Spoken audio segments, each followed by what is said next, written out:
राजधानी रायपुर में 4 से 8 अक्टूबर 2025 तक स्वर्गीय पुरुषोत्तम अग्रवाल स्मृति फाउंडेशन के तत्वाधान में बागेश्वर धाम पीठाधीश्वर पूज्य पंडित धीरेन्द्र कृष्ण शास्त्री के श्रीमुख से दिव्य श्री हनुमंत कथा और दिव्य दरबार का भव्य आयोजन होने जा रहा है। इस विशाल आयोजन की तैयारियों के लिए कार्यक्रम कार्यालय का विधिवत पूजन अर्चन के साथ शुभारंभ किया गया। मुख्य आयोजक चंदन वसंत अग्रवाल ने पत्रकार वार्ता में बताया कि कार्यालय आयोजन की सभी व्यवस्थाओं का संचालन और समन्वय करेगा। कार्यक्रम में पंडाल, भोजन, जल सुरक्षा, यातायात और भक्तों की बैठने की व्यवस्था पर चर्चा हुई और सेवादारों को जिम्मेदारियां सौंपी गई। वसंत अग्रवाल ने कहा कि पूज्य गुरुदेव पंडित धीरेन्द्र कृष्ण शास्त्री का आगमन रायपुर के लिए आध्यात्मिक महोत्सव से कम नहीं है। हमारा प्रयास है कि प्रत्येक भक्त को सहज, सुरक्षित और दिव्य अनुभव मिले। दिव्य हनुमंत कथा हो रही है बागेश्वर महाराज जी की। सभी भक्तों से निवेदन है कि इस महाकुंभ में आए और इस आस्था की डुबकी लगाएं और अपने आप को कृतार्थ करें, अपने परिवार को कृतार्थ करें, इस समाज को कृतार्थ करें। जय श्री राम, जय बागेश्वर धाम। चेंज करने की ये कोशिश है कि व्यवस्था के जो लोग हैं अपनी व्यवस्था को अपनी जगह पे संभालें। क्या होता है, जब आते महाराज तो सब एक जगह इकट्ठे हो जाते हैं, तो निश्चित रूप से उसमें अव्यवस्था होती है। तो हम चाहते हैं कि जिसकी व्यवस्था जहाँ है वो वहीं रहे और पंडाल को बड़ा करें। पंडाल की साइज भी हम इस बार बड़ी किए हैं। पिछले बार छोटा था, इस बार हाइट भी बढ़ा है और चौड़ाई भी बढ़ी। एक मैसेज, धर्म के लिए जो आदमी काम करेगा निश्चित रूप से उसका नाम पूरे विश्व में होगा। बागेश्वर महाराज जी वो काम कर रहे हैं, यूथ हैं, यंग हैं, हम भी यंग हैं और हम ये काम कर रहे हैं। धर्म करने के लिए कोई उम्र नहीं होती। निश्चित रूप से इंसान जब से जागृत हो तब से वो धर्म का काम कर सकता है। मुख्यमंत्री विष्णुदेव साय ने बताया कि उनकी सरकार ने पिछले 20 महीनों में विभिन्न विभागों के माध्यम से 10,000 से अधिक शासकीय नौकरियां प्रदान की हैं। उन्होंने कहा कि लगातार भर्तियां जारी हैं और इसी क्रम में प्राध्यापकों की भर्ती का मार्ग भी प्रशस्त कर दिया गया है। मुख्यमंत्री ने बताया कि राज्य में सरकारी नौकरी पाने के अवसर बढ़ाने के लिए सरकार लगातार प्रयासरत है और युवाओं को रोजगार सुनिश्चित करने के लिए सभी प्रक्रियाओं को तेज किया जा रहा है। देखिए, 20 महीने हुए हैं शासन को और हम कह सकते हैं कि करीब विभिन्न विभागों के माध्यम से 10,000 शासकीय नौकरी हम लोग दिए हैं और लगातार भर्तियां चल रही हैं। अभी 5,000 शिक्षकों की भी भर्ती होगी। उसी में अभी करीब 700 प्राध्यापक और सह प्राध्यापकों की भी नियुक्ति का मार्ग प्रशस्त हुआ है। हम लोग लगातार हमारे प्रदेश के जो हमारे बेटा बेटी हैं उनको शासकीय नौकरी भी देंगे और नई उद्योग नीति लाए हैं, उसके माध्यम से नए उद्योग धंधे भी स्थापित हो रहे हैं, उसमें भी रोजगार को विशेष महत्व दिए हैं। गरियाबंद जिले में नक्सल आंदोलन से जुड़ी नगरी एरिया कमेटी के सचिव झांसी ने मुख्य धारा में लौटने का निर्णय लिया। करीब 20 वर्षों तक संगठन में सक्रिय रही झांसी पर सरकार ने 8 लाख रुपए का इनाम घोषित किया था। झांसी वर्ष 2005 में जन मिलिशिया से जुड़ी थी और कई नक्सली घटनाओं में शामिल रही। वो पूर्व नक्सली सत्यम गावड़े की पत्नी भी हैं, जो जनवरी में भालूडीगी मुठभेड़ में मारे गए थे। पति की मौत और गरियाबंद पुलिस के घर वापसी अभियान से प्रभावित होकर उन्होंने आत्मसमर्पण किया। पुलिस ने बताया कि झांसी का आत्मसमर्पण नक्सल नेटवर्क के लिए बड़ा झटका है। प्रशासन ने भरोसा दिलाया है कि आत्मसमर्पण करने वालों को सभी सरकारी योजनाओं का लाभ और पुनर्वास सुविधाएं प्रदान की जाएंगी। महिला नक्सली जिसका झांसी नाम है 8 लाख इनामी नक्सली है, जो नगरी एरिया कमेटी के सचिव के रूप में कार्यरत थी, जिसने आज आत्मसमर्पण किया है। ये पिछले 20 साल से नक्सल संगठन में कार्यरत थी। 2005 में भर्ती हुई थी। ये मूलतः गढ़चिरौली जिले की रहने वाली है। 2005 में भर्ती होने के बाद अलग अलग पदों में नक्सली संगठन में मिलिशिया से शुरुआत कर अलग अलग पदों में अलग अलग हथियार के साथ कार्यरत थी। 2006 में गरियाबंद जिला में आई थी। उसके बाद से यहाँ पिछले 20 साल से इसी क्षेत्र में इनका जो धमतरी गरियाबंद नुआपड़ा डिवीजन है उसमें कार्यरत थी और इससे पहले 303 हथियार लेकर चलती थी और उसके बाद SLR हथियार, जो अब फिलहाल में SLR हथियार के साथ नगरी एरिया कमेटी के सचिव के रूप में कार्यरत थी, जिस पर कुल 8 लाख का इनाम शासन की जो आत्मसमर्पण और पुनर्वास नीति है उसके अंतर्गत घोषित किया गया। इसमें यह संदेश रहेगा, जितने नक्सली इस क्षेत्र में अभी सक्रिय है, इस झांसी और अन्य जो इतने काडर है जिन्होंने उनके जो पुराने साथी थे उन्होंने आत्मसमर्पण किया है और खुशहाल जिंदगी जी रहे हैं। इस झांसी का भी आत्मसमर्पण करने का कारण यही था कि उसके साथियों की जिंदगी को, जैसे आपने देखा होगा टिकेश्वर परमिला जिससे पहले आत्मसमर्पण किए थे, उनकी शादी हुई। उसके बाद जो आत्मसमर्पण किए नक्सली, वो एक नौकरी भी शासन के द्वारा दी गई है और उनको शासन के द्वारा दिया गया इनाम भी मिला है। तो उनकी खुशहाल जिंदगी देखकर झांसी के द्वारा आत्मसमर्पण किया गया है और इसको देखकर ही अन्य जो नक्सली जो अभी बचे हुए हैं, जो सक्रिय नक्सली है वो लोग भी शासन की पुनर्वास और आत्मसमर्पण नीति का लाभ उठाए और आत्मसमर्पण करे। आपके द्वारा मैं उन जो मोबाइल नंबर है, अलग अलग जो सरेंडर नक्सली उनका भी मोबाइल नंबर है और हमारा भी वैयक्तिक जो नंबर है, जो नक्सली बच्चे हैं वो उस नंबर पर संपर्क कर ले या किसी भी थाना या किसी भी कैंप में जाकर आत्मसमर्पण कर ले। उनकी शासन की सभी योजनाओं का लाभ दिलाने का जिम्मेदारी हमारा है।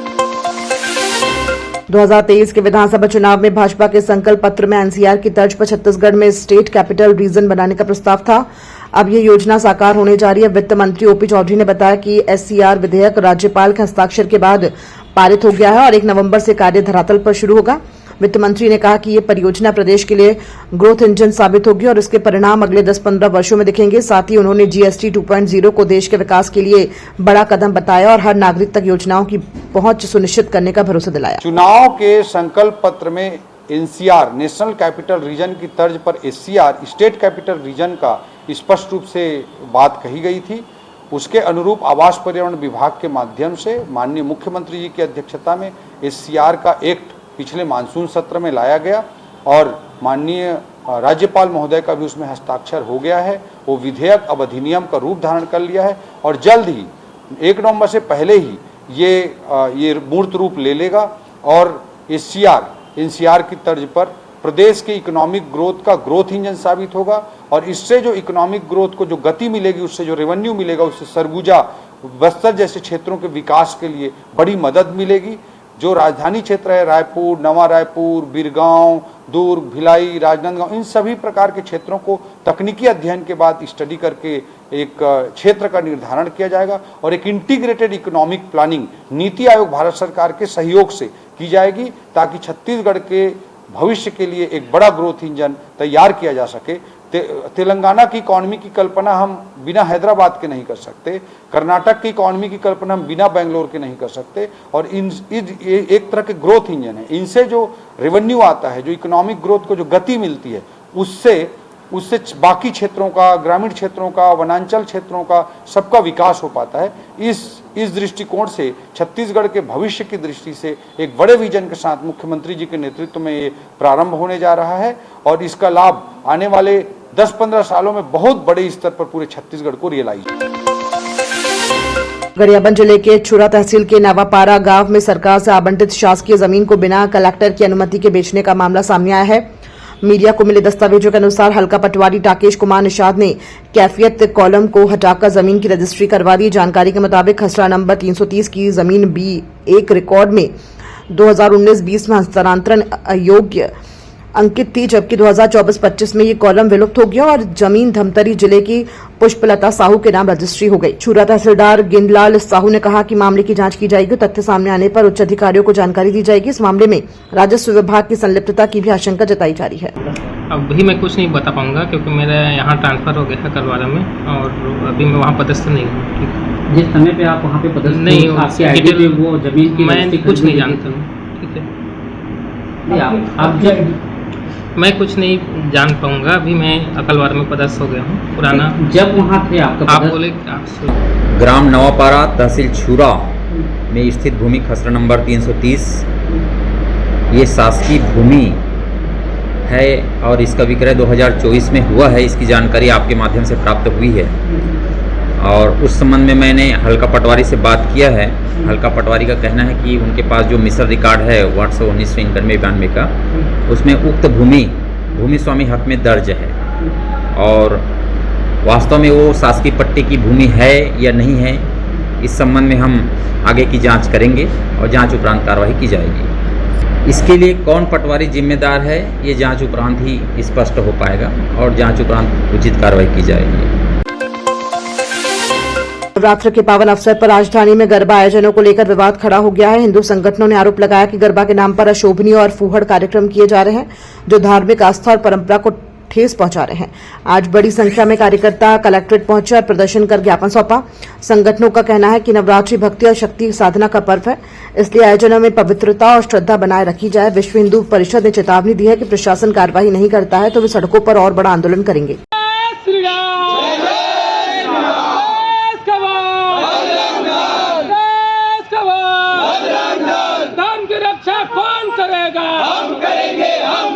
आज विश्व हिंदू परिषद बजरंग बजरंग दल रायपुर महानगर जिस तरह से अपने रायपुर में पूर्व में गणेश उत्सव समिति विकृत मूर्तियां कुछ मूर्तिकारों के द्वारा बनाया गया था और उन पे एफआईआर दर्ज करके उन समितियों के ऊपर कानूनन कार्रवाई करें।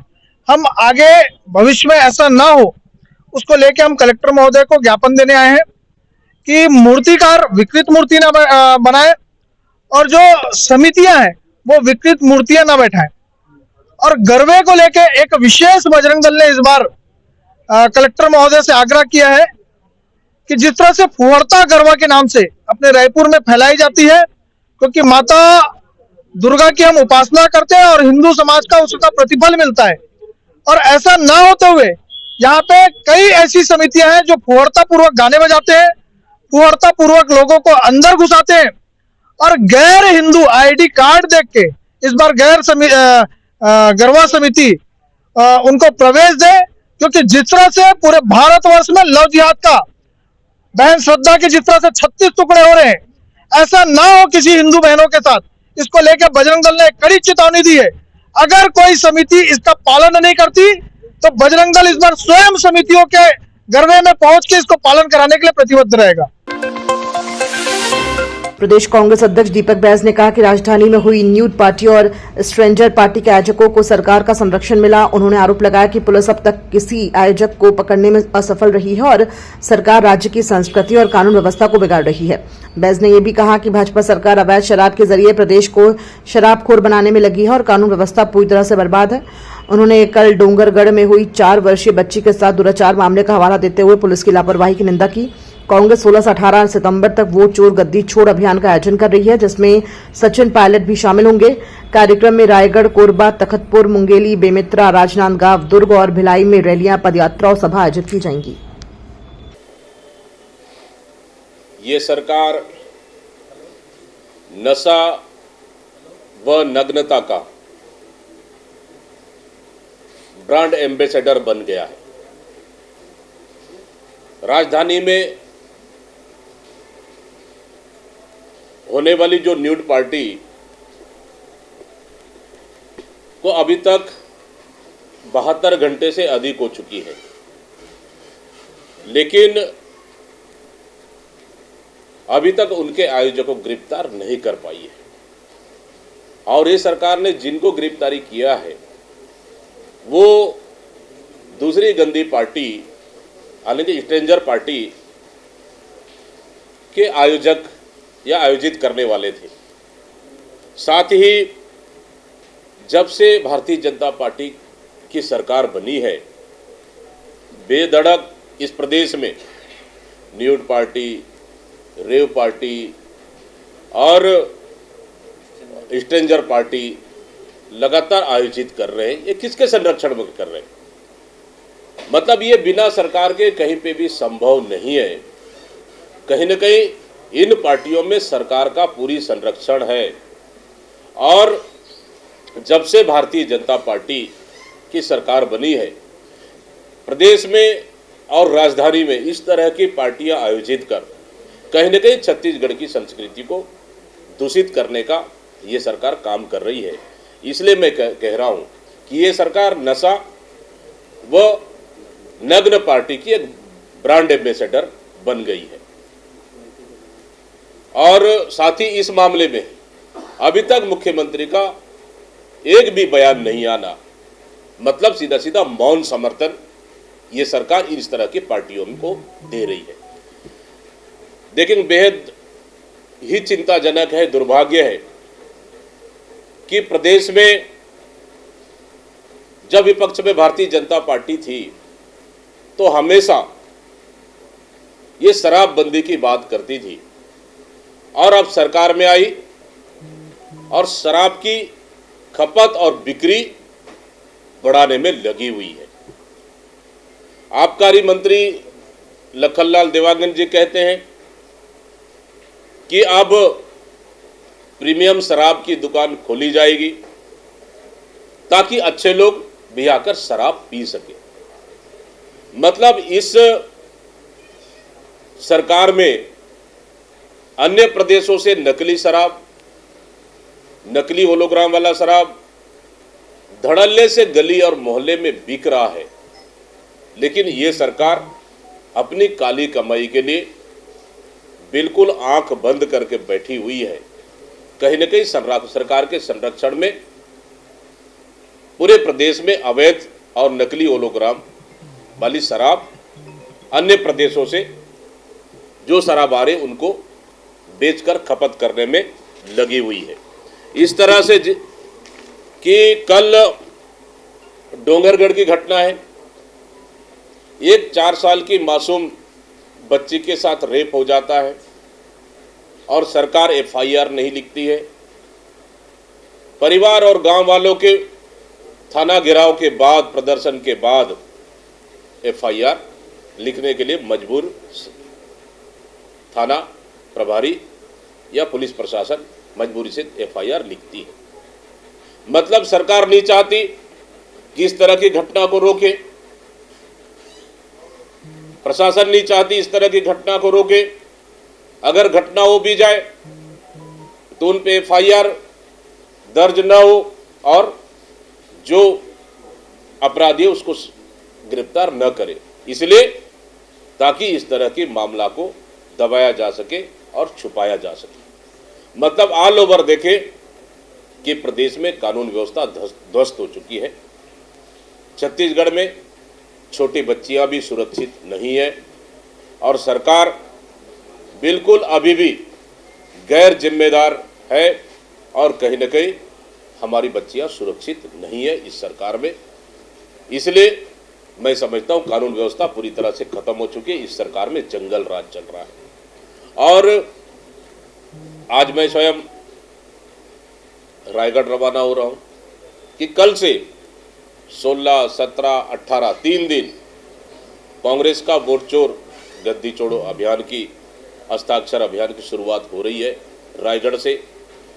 और कल 16 तारीख रायगढ़ और कोरबा में कार्यक्रम रहेगा। फिर 17 तारीख को तकतपुर, मुंगेली, बेमेतरा, फिर राजनांदगांव और 18 तारीख को राजनांदगांव, दुर्ग और भिलाई। इस तरह से 3 दिन आधा दर्जन से अधिक सभाएं, पदयात्रा, मशाल यात्रा, बाइक रैली का आयोजन कर हम इस सरकार को, चुनाव आयोग और भारतीय जनता पार्टी की सरकार के गठबंधन को जिस तरह से हमारे नेता माननीय राहुल गांधी जी ने बेनकाब किया है, उसी तरह से हम जनता तक पहुंच के छत्तीसगढ़ में भी जन जन तक पहुंचाएंगे और इस सरकार को बेनकाब करेंगे। इसके लिए पूरी तैयारियां हो चुकी है और इसमें हमारे प्रभारी सचिन पायलट जी उपस्थित रहेंगे, तीनों प्रभारी सचिव भी रहेंगे और छत्तीसगढ़ के तमाम हमारे लीडर ऑफ ऑपोजिशन और तमाम वरिष्ठ नेता उपस्थित रहेंगे और हमारा कार्यक्रम शानदार रहेगा। इसका तैयारियां भी कांग्रेस पार्टी जोरों से कर रही है और हमारे कार्यकर्ता में जोश और उत्साह भी बना हुआ है।